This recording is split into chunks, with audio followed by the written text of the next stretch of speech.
মূলত বিনোদন ভাই টিমের সাথেই আসা, আর এটা টিম বলবো না, আমি নিজেরই মনে করি নিজের কাজ।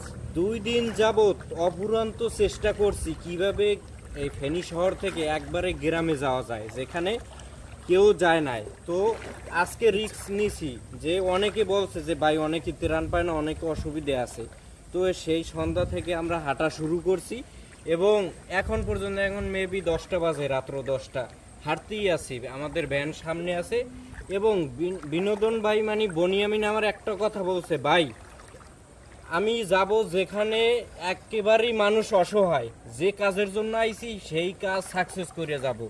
আসলে বিনোদন ভাইয়ের পাশে থেকে নিজেও খুব আনন্দ লাগতেছে। আর এখন খুব স্রোত চলতে আছে, আমরা হাইওয়েতে আছি এবং আমাদের এখান থেকে ইন্ডিয়ার বর্ডার মাত্র 1 কিলোমিটার, ঠিক আছে।